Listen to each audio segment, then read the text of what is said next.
Development Committee for Metropolitan Council for Tuesday, February 19th, 2019. Welcome. Our first order of business is to approve our agenda this afternoon. Is there a motion? Move approval. Second. And moved and seconded. All those in favor, please say aye. Aye. All those opposed? Our agenda is adopted. Next is approval of our February 4th minutes. Is there a motion to approve those? Move approval. It's been moved. Second. Is there a second? It's been moved and seconded. Other comments or changes? Hearing none. All those in favor, please say aye. Aye. All those opposed? Thank you. Our minutes are adopted. We have three business items. Members, the first is 2019-30, joint item 2019 budget amendment. Carry forward item. Carry forward amendment. Heather Augustin-Hebner is here. Good afternoon. Good afternoon, Mr. Chair, committee members. The Community Development Division is requesting an amendment to carry forward $1,640,000 of expenses and funding into our 2019 operating budget. Funds will be used to complete two projects that have been initiated but were not fully expensed into 2018. These projects include the preservation of naturally occurring affordable housing and consulting services on climate change mitigation planning. Both of these projects had previously been prioritized by the Council as Thrive initiatives. This amendment will help advance stewardship and prosperity through monitoring development and growth patterns in the region. It will also advance sustainability by preserving affordable rents in the housing market and supporting climate change greenhouse gas mitigation planning. I ask that the committee recommend authorization of the 2019 authorized budget amendment as indicated and in accordance with the attached table. And I'd be happy to answer any questions you may have. Thank you. Questions? Mr. Councilmember Dorfman. I'll move this, but I have one question. Okay. After you get, I don't know if you want to get a second first. Do we have a second? Okay, now that's. So, question on the NOAA funding. Was it understood that we were likely not going to spend it all down and carry it over? Or is there some reason that we did not expend a lot of those dollars? Mr. Chair, committee members, I can provide the high-level answer, and if you would like more details, I know Libby Starling is in the audience, and she could be able to help also.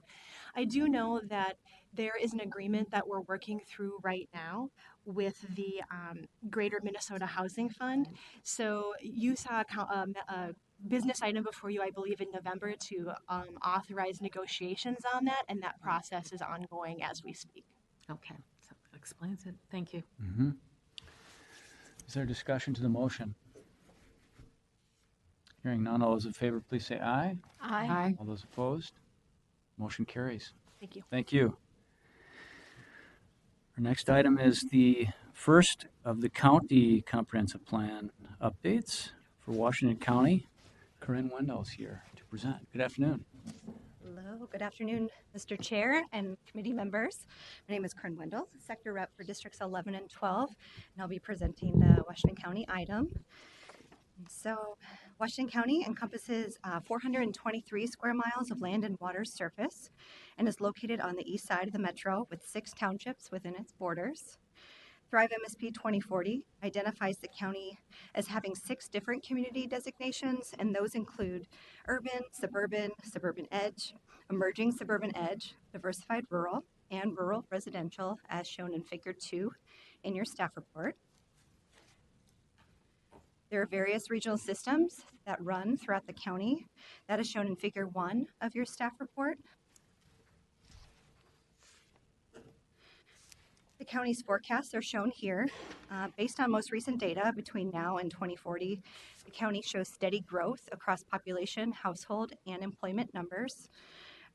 There is a note, there was a small typo for the Table 1 label that will be corrected after this meeting. That was caught kind of last minute, but just to let you know that we just had a little bit of an error there.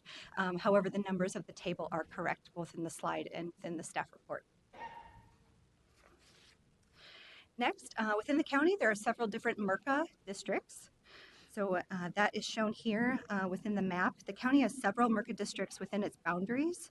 As mentioned in the staff report, the county... Pardon me, Corinne. Oh, yes, question. of course. Councilmember Wolf. Yes. MRCA, Translate, please. Yes, excuse me. Yes, Mr. Chair, committee member. MRCA is our Mississippi River Corridor Critical Area.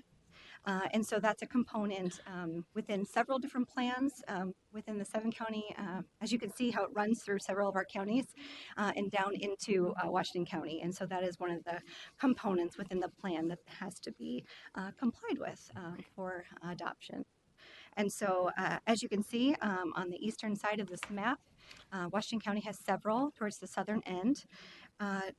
Also the county's land use authority is now limited in nature since its 2030 plan, as the local land use authority is given to the townships, and so the county no longer has that land use authority.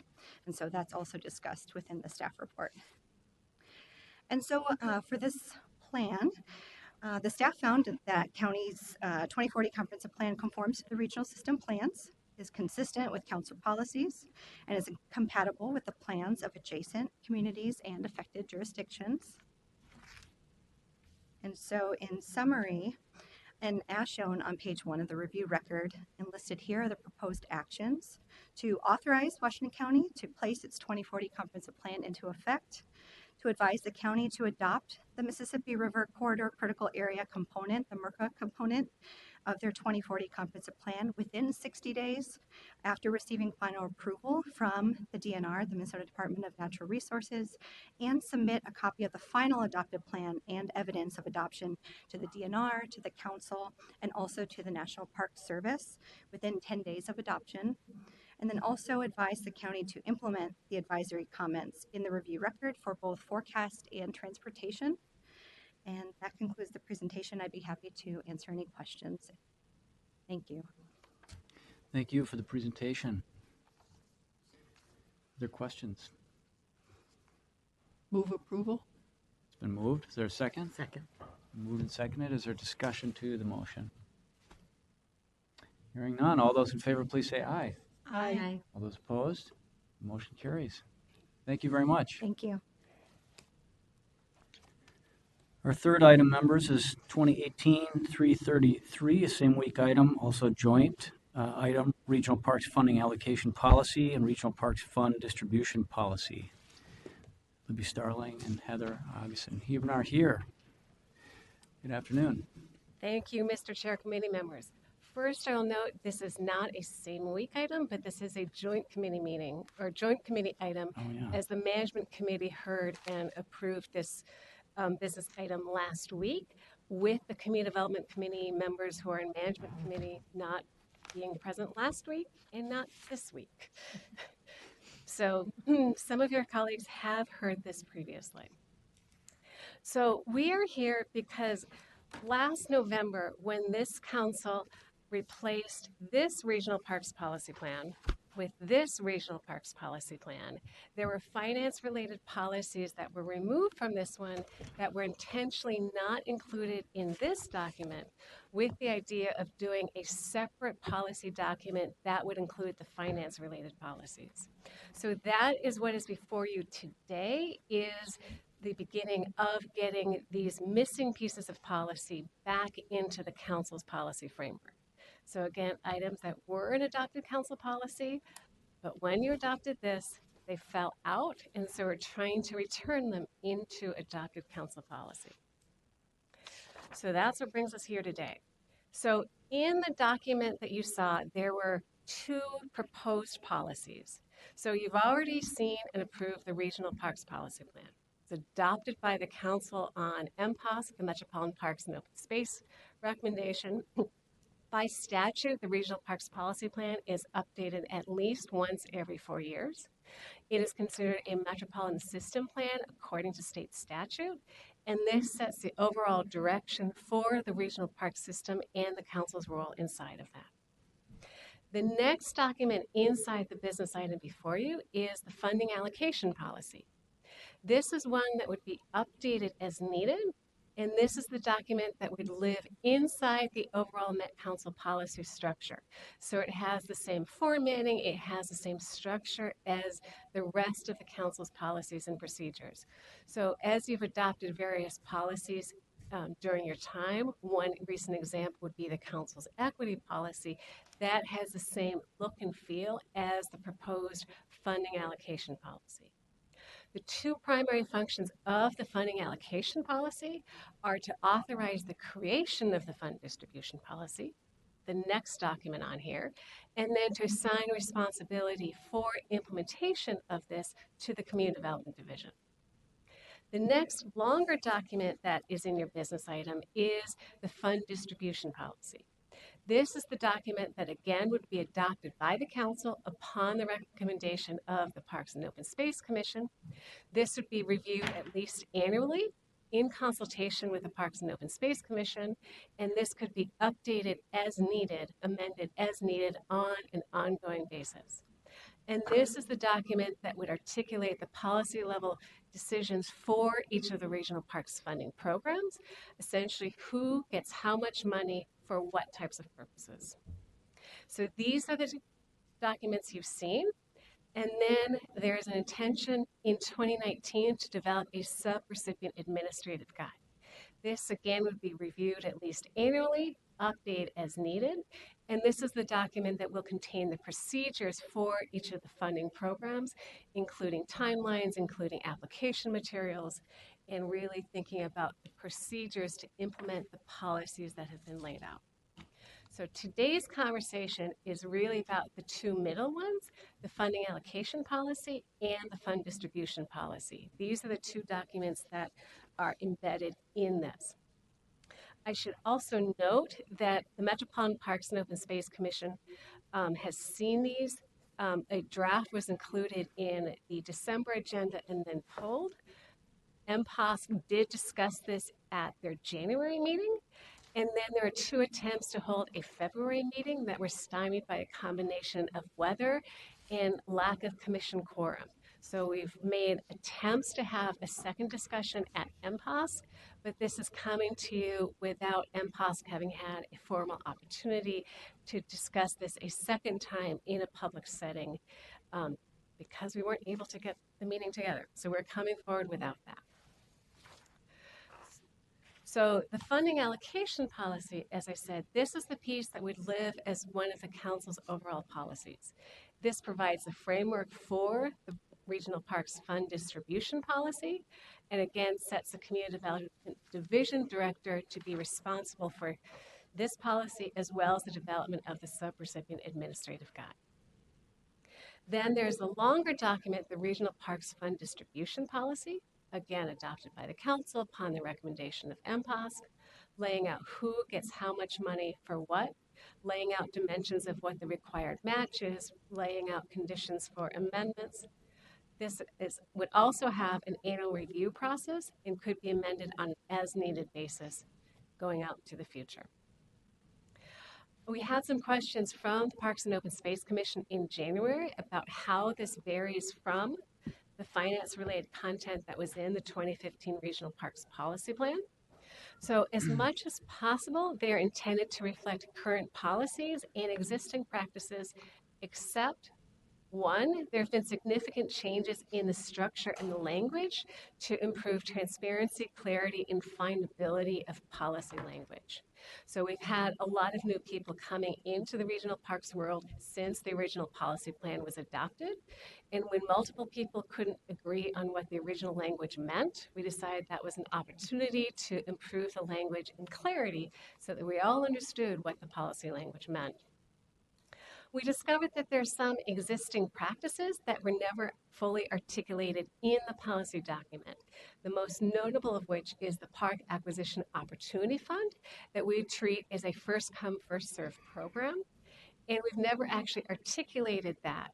In recent years, we've had an excess of funding, but we're looking forward at a point in which funding is becoming scarce, so it becomes important to actually articulate this in policy. We have made this consistent with the 2018 Regional Parks Policy Plan because there are some places where the new adopted policy plan has ramifications on finance policies. An example of that is that recreational activities that are not officially approved by the council are not eligible to get the council's funding. regional parks implementing agencies may continue to have unapproved recreational activities in regional parks, but the council is not committing to provide funding for those. This is consistent with council budget policies and funding regulations for various funding sources. And then finally, with the development of the subrecipient administrative guide, the fund distribution policy excludes the details and the how of implementation. So all of the procedures and processes will be in the subrecipient administrative guide that will be developed and available later in 2019.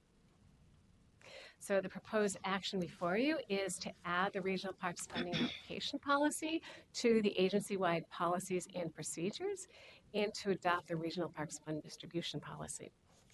And with that, I would be happy to take questions. Thank you very much, Libby. Yes, questions, Councilmember Dorfman. Libby, so do you anticipate bringing this back to MPOS before it comes to the full council? Mr. Chair, Councilmember Dorfman, our current timeline would have this coming to the full council for adoption next week, recognizing that this is a document that is seen as a living document, so there could be amendments yet in 2019 before we move into the annual review cycle. So at that point, there would certainly be an opportunity for MPOS to add additional amendments to this. Councilmember Munt. Mr. Chair, Libby, when this item came to the Equity Advisory Committee, there was some discussion about rolling the interest earnings into an equity grant proposal. Would this policy preclude that from happening if the new council wants that to be so? And would it preclude our Equity Advisory Committee from having input about the guidelines for distributing those grants? Mr. Chair, Councilmember Munt, there is nothing in this policy at this point on either the use of the interest earnings or the equity grant program. So as both of those, as the equity grant program is developed, as whatever the uses of the interest earnings is developed and move forward, those would be examples of pieces that would be amended into the plan. So there's nothing at this point that precludes, because there's nothing about either of those. Well, that also strikes me as a good example of how the fund distribution policy could be a useful instrument, in the fact that it's more flexible, in the sense that as those interest earnings come into focus and the incoming council has discussion about their disposition or management of those dollars, then this instrument seems like a more flexible vehicle for that than the parks policy plan. That's my impression. Councilman Wolf. Thank you, Mr. Chair. I want to talk a little bit about the development of all of this. It's been sort of a long and circuitous process. Originally, we were supposed to have the policy plan with all the policy stuff, and then the administrative guide with all the administrative stuff. But then as the policy plan was getting developed, there was finance policy that wasn't in there that needed to be in a different plan. Now we're going to have 4 things instead of 2. And it's been, I think, frustrating for a lot of people to work through this process. Typically, you would have sort of a tracking between the old and the new to see what changed, and we haven't had that. Perhaps the language is more transparent than previously, but the process very much was not. I'm a little concerned about the late 2019 timeline for the sub-recipient administrative guide, as we have a couple of park staffers that will be retiring this summer, and they're like the last of the people who knew how we used to do things. And I'm worried about losing some of that institutional memory and losing what goes where and whatnot if we delay that other part, and if we do it in the same not very transparent manner of shifting our goals throughout the process, like we've done with so far in both the development of the Parks Policy Plan and now this funding allocation policy that keeps morphing and being delayed. It wasn't just meetings that were delaying this, it was staff changing their minds on what the goal was and how this should read. And it hurts our relationship with our implementing agencies when the process doesn't feel transparent. So I think it's imperative that when we have the sub-recipient administrative guide, even though it doesn't say in here that it has to go before MPOSC or be approved by the council, we need to improve that transparency in the process so it doesn't look like we're trying to pull something over on the implementing agencies. They're our partner in this, and we need to have a collaborative, open, transparent process with them. And what we've done over the past year or so with parks policy stuff has not been transparent. It's been very frustrating. So I just wanted to get that out there, that this has to be more collaborative and transparent and open with the agencies, with the MPOSC members, with us, and not just a high level, yeah, we've got it all figured out, don't worry about it kind of a process. Those comments are well taken. So if we could move the timeline up for that to get it substantially completed before we lose all our institutional memory, that would be helpful. Mm-hmm. In terms of our staffing resources, is that a realistic acceleration? Councilmember, committee members, I know Heather's and her team have been working on that and doing a lot of documentation over the last year of what our processes and procedures are, and aligning all of those pieces, but I'll let Heather go into those in more detail. Sure, Mr. Chair, council members, I can tell you that, so I think many of you know that within about the last year, the MTS and Community Development Finance and Grant staff have merged. One of the reasons that we merged is to address the issues that you brought up so that we can have redundancy in our process, so that we have more than one person with the knowledge. We have been working this past year to document all of our work procedures. The goal to have the draft of all of our current state procedures done is March 31st. Then we're going to look at not only the grant administrative procedures for the parks program, but the livable communities program and the transit program together. And then we're going to figure out what our future state is between, Q2 and early Q3, and that'll be a council-wide conversation, and will also be conversations with our park implementing agencies and other stakeholders. So all of those foundational conversations will be happening before the two staff members retire. And then I imagine what would happen after that point, and we've got a work scope if you really want to see details about, then we'd be finishing up really the packaging of that information. We can do that packaging after those staff are done. We also have transition planning happening with those staff right now. We have existing staff shadowing their work, learning their work, to try and make this as seamless to the parks implementing agencies and other stakeholders as possible. Now, to answer the second part of your question, can we move that timeline up? I'm confident we can get the project done in 2019. How much more before 2019 we can get that done is a little bit of a question mark, but I can tell you that it's our highest priority right now, other than legislative requests and those sorts of things that come in on top of that. Thank you. Does that address your point, Councilmember Wolf? Not totally. Well, I mean, I think realistically, if I think about 2011, I think 2019, there will be, a fair amount of transition and learning curve underway also. If the incoming council members' experience is like mine was in 2011. So late 2019, my point being, could roll around pretty quickly for those members as well. Just to speak to the issue of how the materials were presented to the public, I think one of the challenges with the expectation about a red line version of the policy plan being available was that there was significant organizational, reworking of the document, and that makes it really challenging, of course, to be able just to track changes and see all of the pretty substantial reorganization and content changes in the document.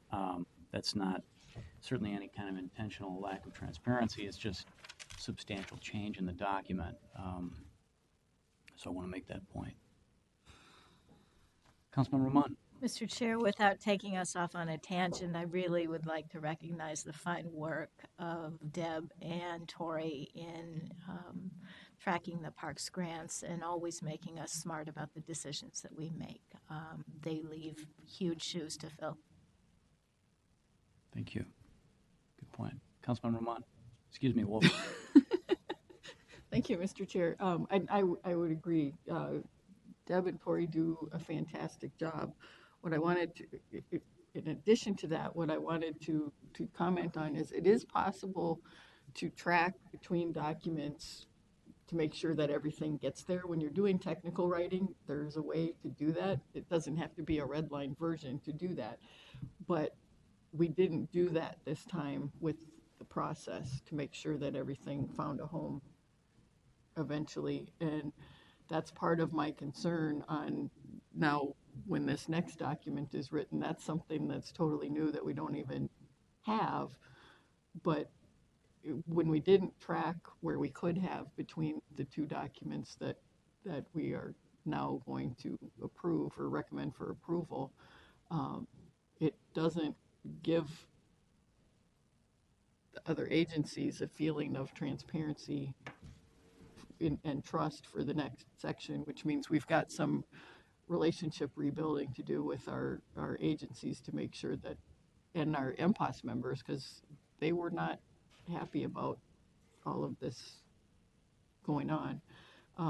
We've got, when you start to lose trust, it's that much harder to get it back, which means we have to be that much more transparent for the next leg of the process. Yes, Libby. Mr. Chair, if I may. The implementing agencies reviewed an earlier draft of the fund distribution policy in late November, and they have a great deal of comfort with the document that is before you. So they are feeling like they are part of the process. With the February MPOS meeting that we were unable to hold, we did provide not a side-by-side, but an annotated version highlighting some of the language that had been removed from the 2015 Regional Parks Policy Plan and how that lined up with the language that was in the fund distribution policy. We did not link that for this agenda, but it does exist on the MPOS agenda posting. Thank you. Unless there's further discussion, And Councilmember Dorfman. MPOS members, our partner agencies, were aware that this action was coming to the committee today. Mr. Chair, Councilmember Dorfman.